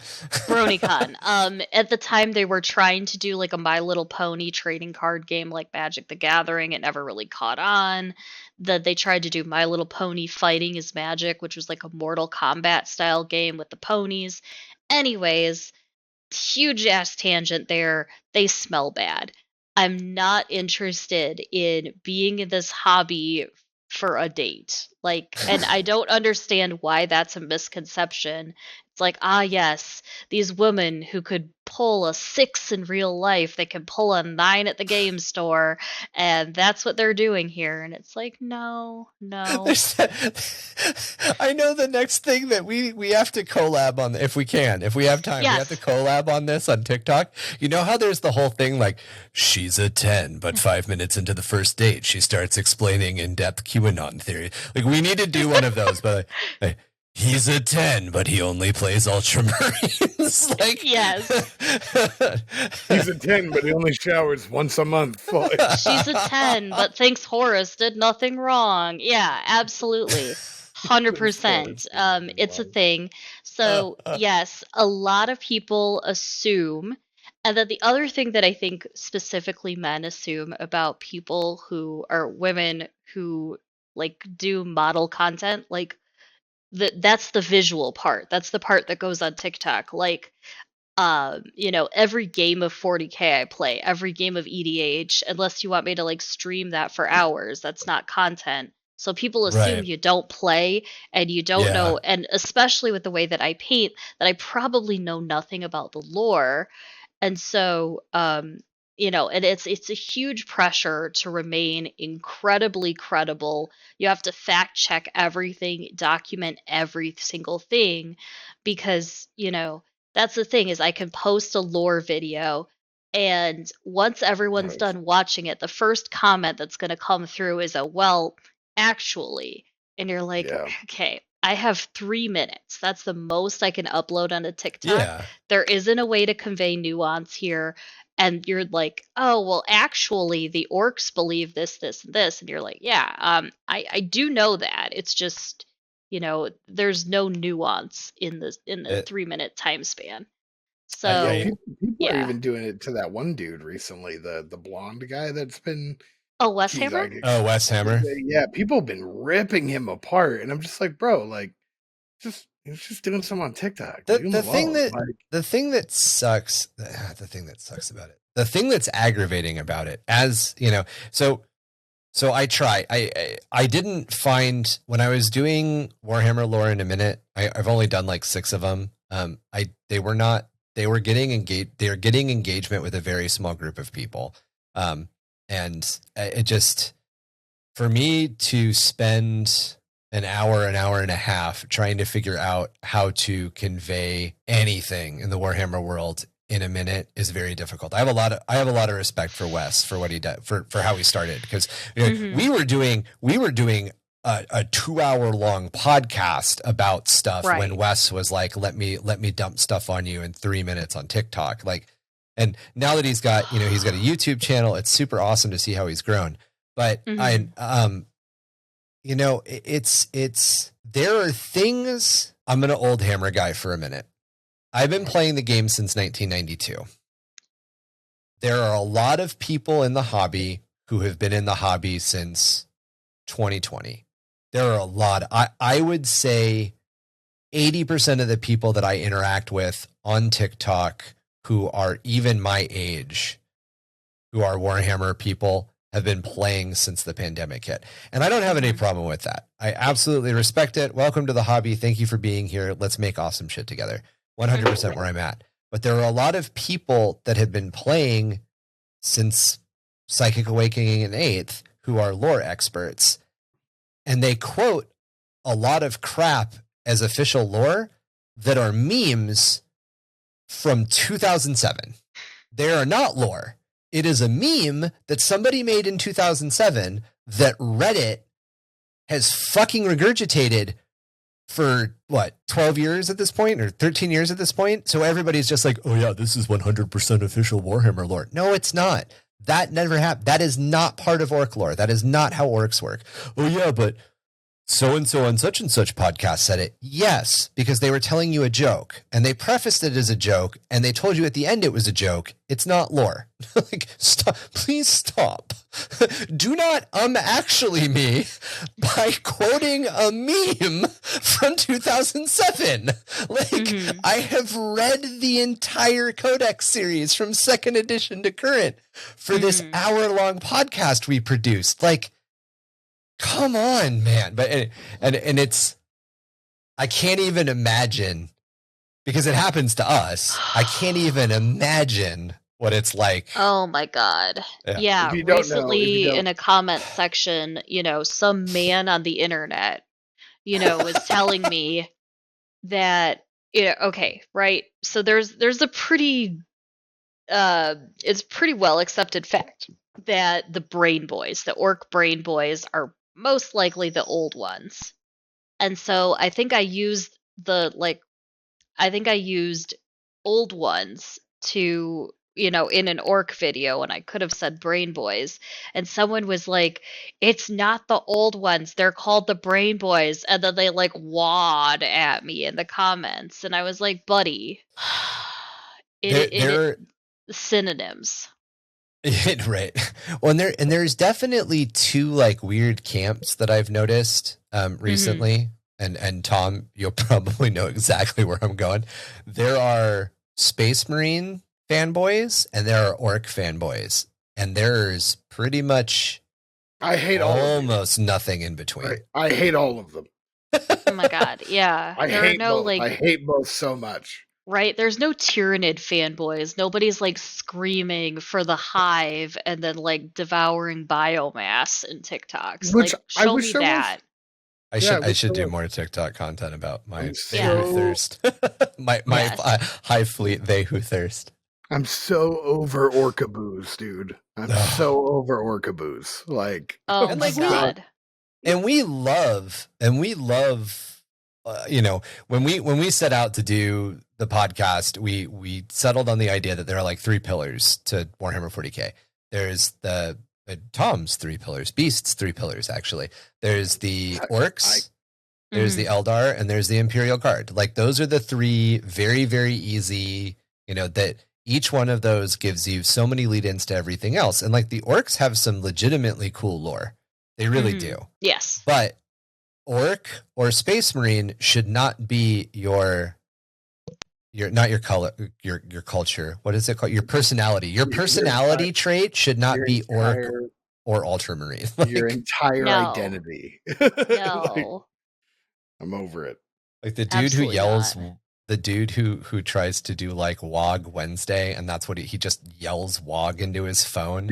Dude, I'm telling you, man, one of the first times like I ever went into a store, I was listening to this guy literally like mouth breathe while he's talking about his like orc storm boys, and he's like, well, here my missiles are gonna fly up, and I literally cringed so hard I cracked my neck, like, and I was just like, you know what, dude, like, love your thing, love your hobby, but get the fuck away from me. I can't deal with this. Oh my god. Yeah, the orc voices screaming wah into your phone. It's not. Don't even get me started. Don't get me started. And like, it's the thing that kills me. And at some point I'm going to do it, because I'm going to get around to doing like, here's orc lore in a minute. And I'll do like 2 or 3 posts doing it. I guarantee you at some point I will say something that'll piss them all off. They probably think that WOG is some like super secret orc only blah blah blah. It's the Cockney pronunciation of the word war. That's it. Yes. They are yelling war. It is that simple. Also, their technology works. If a guardsman gets into their vehicles, they can drive them. If a guardsman picks up their gun, that gun will fire. It is not magic orc wah-wah that makes it all work.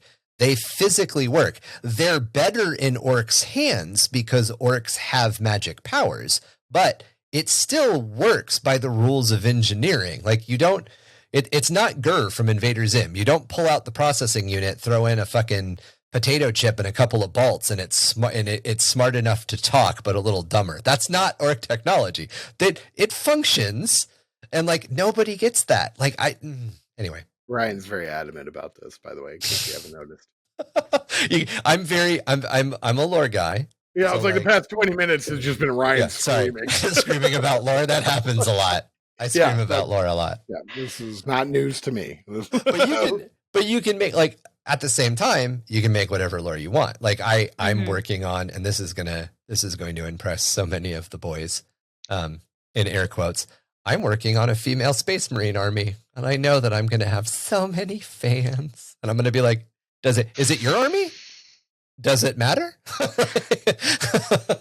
That's what Noir is doing right now too. Yeah, Noir's doing one too, and Noir and I are using the same heads. I found some really cool female, like fantasy sculpt heads, and I printed them out for a buddy of ours who's doing female Space Wolves, and I'm doing female Death Guard, except they are pre-heresy Death Guard. Oh, they're loyalists, and they're around in 40K, and I have a whole lore story for it. But that, like, literally, as Tom said, I'll talk for another 20 minutes. Are there any other challenges that you have? So actually, you mentioned at the game table. How does that work out? Like, I mean, at the game table. Yeah. So when I play competitively in the Midwest, and there are probably 2 women who play competitively in the Midwest right now, and they almost never show up. So how does that work? I'm sorry, the fucking cattail caressing your face right now is killing me. It's like the fucking tentacle is like coming around. Yeah, Brontosaurus. Oh my god, please stop eating my models. Thank you. All right.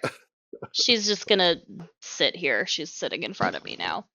Oh my gosh. Sorry. So going into a game store with my models, and especially since they're bright pink and purple, the first thing that happens is, oh, that's so cool.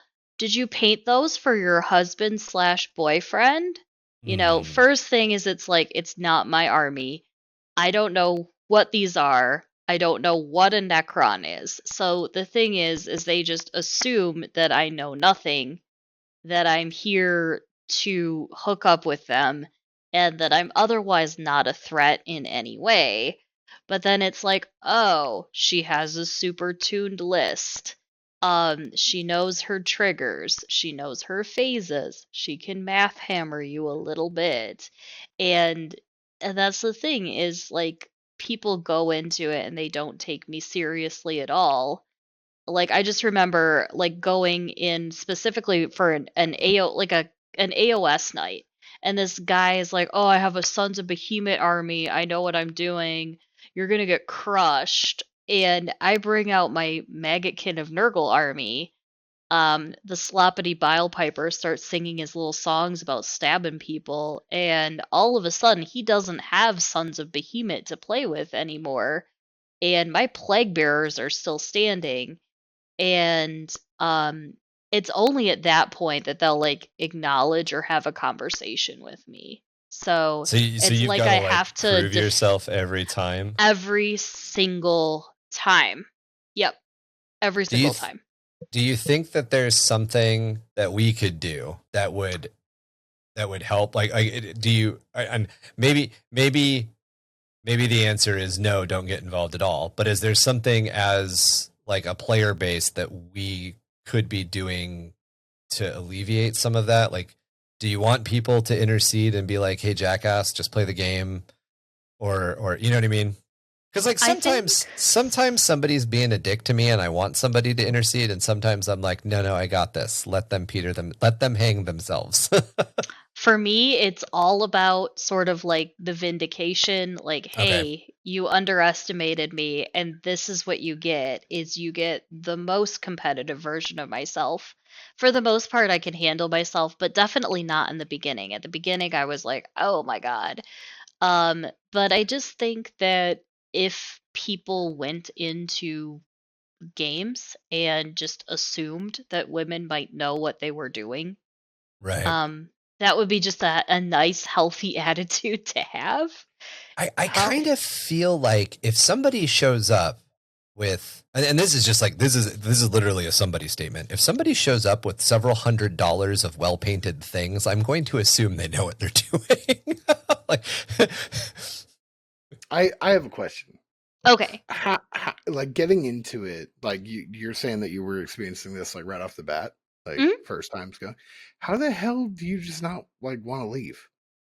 There have been times that I've been like, you know what, I do want to leave. There have been times that, you know, in the Magic the Gathering world too, like if somebody perceives that you make the wrong draft pick out of your pack and you don't know what you're doing, or you forget an untap or a trigger on a permanent. But that's the thing is it's like 10% or less of those experiences are these asshole gatekeeping men. And I just know it's like it's that 1 in 10 experience. okay. And you just kind of have to keep pushing through, because you know what doesn't kill you makes you more traumatized but also Right? funnier. Yeah. And through all of these like less than positive experiences, I made Kyle. So, and Kyle, and Right. people tell me all the time that he's the single funniest thing on TikTok. And yeah, and as a result, Here's Kyle. yeah, Oh my God, is that what that it's is? me Okay. in drag. Wow. She does You want to know something really fucking funny? Is I was like, that borderline looks like an ick impersonation. Like the goatee. Oh yeah, because he does have that goatee. He does a little goatee sometimes, dude. He does. We got a guy in our community who's pretty fun, who helps us do editing. He's baby faced and he's got the goatee. Yeah. Yeah, like the face. I'm like, yeah. So wow, that's super I don't funny. know. I got to create We Kyle. can sling cardboard and chug monsters. Yeah. Kyle's all about those monsters. There's a video where I'm shotgunning a monster with my little Maul Ninja dagger, and some guy's like, "Oh, you didn't shotgun that correctly." And I'm like, "Sir, it's humor." Wow. Kyle is an imperfect narrator. He's he's no expert in anything. And and just this character, this Kyle character, and like I'm gonna do like an expanded Kyle universe. I'm writing Kyle's stepdad, Sensei Randy, right now. Perfect. He's gonna be great, and his mom, she's at some point gonna have to make an appearance too. And the whole like just the expanded Kyle universe is gonna be fantastic, and I can't wait for everyone to see it. I'm trying to find the shotgunning. Oh my goodness! Like wait. Oh, okay, so first off, did you legitimately shotgun a monster? Because I absolutely did. Scroll down. It's the one. The first image is me in like a little white dress. If you keep scrolling down, it's like it was a trend that was like you can't come over dressed like that, like you're gonna get mansplained so hard if you're just a cute little girl. And then I come back through the door. Okay, here we are as Kyle, right? And there, that's epic. That's me chugging a monster, too, dude. and then good. I think, see it. I'm like vaping here. And then I'm asking my mom to get me like some hot Cheetos. Yeah, so the filter didn't God. It was like fighting for its life though while I'm shotgunning this monster. But no, and see this is at the time after everything happened with my ex. I had to like move in with my parents, and I showed up in the garage dressed as Kyle, like covered in monster energy, and my dad's like up there like moving things around on top of a ladder, and he's like, "Why are you covered in monster energy and wearing your brother's clothes?" And I was like, "Oh, I have a lot to tell you." Like where do I start? Yeah. That's awesome though. Okay, I honestly have to say I know more women who can shotgun beers than I know men who can shotgun beers. I'm just gonna lay that out there. Like that is not a gendered skill. That is I can't shotgun anything. I mean, like I'm sure I could, but I'm sure I get most of it on myself. Mm-hmm. Anyway, well, I think that's cool. I think it's a cool way to do that. Turn awesome. Something that is like, if you're having trouble with something, turn it into something funny and then make fun of them for it. Like I'm 100% for that. Like I love that. Take that thing that bothers you and make it their thing that bothers them. Exactly. Yeah. Say the quiet part out loud. Yeah, I like that. Mm-hmm. But they are, so you might as well do it. I still don't understand like what guys are out there like, oh, you're trying to date us. Like, bro, nobody's trying to date you. Like, fuck off. No. Like, dude, I was a closet Warhammer fan. Like, people would like Ryan would come over to where I was at with my friends, and they'd be like, "Hey, man, we got to play Warhammer." I'm like, "Dude, will you keep your fucking voice down?" He'd be like, "We don't talk about that here." I literally would say that to him. I was like, "Dude, we don't fucking talk about that here, all right?" Like, mm-hmm. Oh, jeez. Yeah. Well, thank you very much for coming and talking to us. This is a lot of fun. Hopefully, we can get you to come back for something else. Yes, if you want to do some cursed lore backstories. Yeah, we'd love to go over any lore that you've come up. We're real big on homebrew lore stuff. So if you want to hear my whole backstory conspiracy theory about how Elon Musk becomes Belisarius Cawl, it's a full-on thing. We can discuss that. I'm working on the Tommy Wiseau is the God Emperor of Mankind. Okay. That's coming up soon. So if we want to go with my really, really cursed and very canonical backstories of the major players in the 40K universe, you got it. Hell yeah. And now when we get to doing a faction that you're a huge fan of and have some extra knowledge on, we'll definitely bring Tyranids. They're actually Necrons, all the Xenos. Tyranids are actually next. Dude, can you imagine big ones. Like the rhinestone like Tyranid army? Yes. Fuck yeah. I mean, I literally have Hive Fleet Thirst Trap, and I could add rhinestones. I'm sorry, they who thirst. I renamed them because Hive Fleet Thirst Trap was a little too on the nose, so now they're They Who Thirst, but I could definitely add rhinestones to They Who Thirst. Yeah, like imagine Yes. those little, like, what are they called? Like the Fabergé eggs and stuff, but they're Tyranids. Like, Ooh. Oh, fuck yes. That's so cursed, and I'm so here for it. right? I don't know. The rhinestones might happen to my Tyranids. Now, I'm trying to figure out how to integrate it onto their armor, but figure it out. I'll come up with the secret sauce. I'll let you know, man. Plug your socials for everybody. Let everybody know how they can find you. I'm Coral Pecan on Instagram. I'm Coral Pecan on Discord. I'm Coral Pecan on TikTok. I'm on Reddit. I don't know.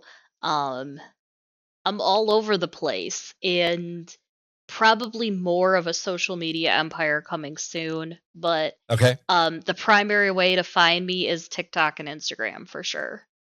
All right. And we'll drop links to those with spellings down in our show notes like we normally do. If you guys have any questions for Emmy or for us about anything we talked about today, you can reach out to us at underthehiveofmadness@gmail.com or jimdarkgaming@gmail.com. Any questions you have for her, we'll make sure to get to her, but please go check out her TikTok content and her Instagram content. Your TikTok content is some of the stuff that, like, honestly, like, it's gotten to a point where it doesn't always show up on my For You page, and I literally have to go search for it because I'm like, I need humor in my life right now. All of this is a little too try hard. Yeah. Another great way to connect with any of us is to become involved in our Discord community. Coral Con is part of our, I almost just called you Coral, the thing you didn't want me to do. She is part of our Discord community. So you guys can find us there. We love to share in all things when it comes to your homebrew lore. We'll definitely talk about any of the lore questions that you guys have in universe and much, much more. We feature a community lore project where we actually are writing things that are happening in the Carcosan sector, which is our own little carved out chunk of the 40K universe. And if you would like to write a short story and submit it to us, we can give you a little bit of feedback and read it. We also do a feature called Loris Obscurus, where we cover spooky dooky stuff in the real world. So your ghost experiences and your horror stories are always things we're looking for as well. If Discord isn't quite your thing, you can also follow us on Twitter, Facebook, and Instagram. We have links to everything, as I mentioned already, down in our show notes to make it as easy for you to find as possible. If you would like to help the podcast grow, you can do that by liking and reviewing us wherever you get your podcast fix. Our home is Spotify and Anchor FM, but we are on Apple, Google, Stitcher, and many, many more. If we are not on your favorite podcast network and you would like us to be there, please let us know what that caster is, and we will get there as soon as possible. Another way to help us grow is to join us at Patreon. That's www.patreon.com/underthehiveofmadness. We have 3 tiers, a $3 tier, a $6 tier, and a $9 tier. That's right, 369, damn she fine. At our $3 tier, you get access to a video version of the podcast that you're listening to now. Not only do you get to see our lovely faces and whatever information or pictures that we happen to be looking at as we're talking, but you also get a little bit more of an unedited experience. You get a completely unedited experience. I don't know why I said a little bit more. So every time I fumble over my words, it is pretty just like right now. Yeah, and we do make fun of him for it, Yeah. so it is pretty good. Also, too, if you do jump onto our Patreon and then you actually end up donating money, if we get to a certain point, we are going to be very happy to show you our assholes. So that could also happen as well. I heard there's a Malander. There's a in the Malander. pipeline. Malander in the pipeline. We also do a quarterly painting contest. So at that $3 tier, you get access to that.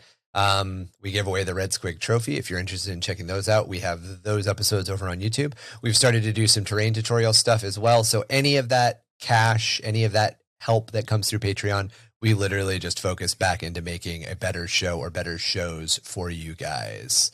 At the higher tiers, you get to help us make some decisions like what major faction we'll cover next in our lore series. And at the highest level, we're working on some role-playing assets and some other stuff, and you get access to that stuff before anybody else does. That was very interesting, caller. I'm glad you explained to us how certain flying objects, especially Xenos flying objects, when viewed over the sump, are simply just sump gas being ignited by the various Underhive cookfires. That's I don't know. How did you guys feel about that particular explanation of flying Xenos vessels? I thought we were pretty clear on the fact that Xenos existed, but this is a very interesting theory on what's actually happening out here. I just always assume shit's flying around. Yes, I that's probably true. It's probably also just a hefty amount of shit. Yeah, swamp gas is just shit. I mean, it's just, let's all be clear about that. Swamp gas is just, poo clouds. Well, thank you for joining us once again, all you chemrats and hive mice, down here at 665.66 UHMR Chemrat Radio. Remember, keep that dial locked. Same ratty-ass frequency, same ratty-ass time. If a four-armed emperor doesn't kill you, it'll just traumatize the absolute living shit out of you. And make little kids shit themselves when they see you. Got the head shake on that one, too. And read a book. Read a fucking book. Read a B-O-O. Touch some grass, read a book. Touch some